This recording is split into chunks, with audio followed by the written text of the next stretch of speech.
And so it was astonishing to see how many people had a reckless disregard for school bus safety. So I worked with bus patrol, rolled up my sleeves, hit the ground running, and said, we have to make sure that no student is injured or hurt.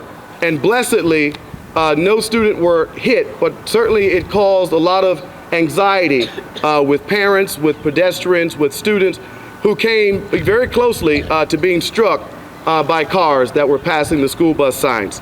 So with that being said, we had a public hearing on May the 12th, and there was an overwhelming support from the Public Safety Committee that advanced this bill on a unanimous vote on May 19th. March 19th, sorry. For those of you who served in the legislature or are currently serving the legislature, you know that you have people on both sides of these issues. But I think that protecting student safety is not a Republican issue, it's not a Democratic issue. It is an issue of making sure that we're taking care of our most vulnerable in our communities.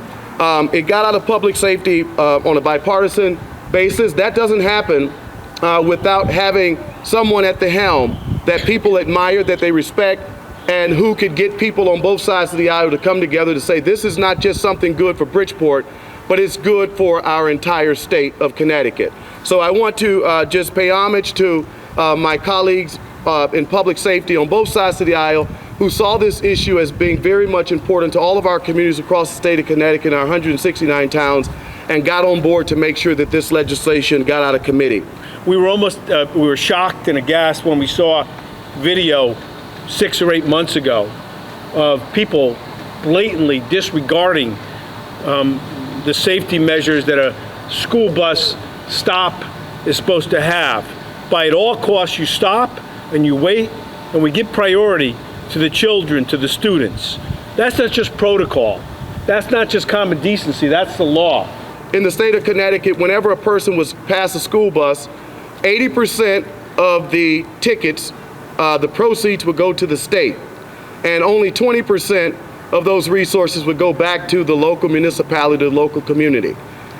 I helped to switch the framework, and I said 100% of the proceeds from tickets need to stay in the local community.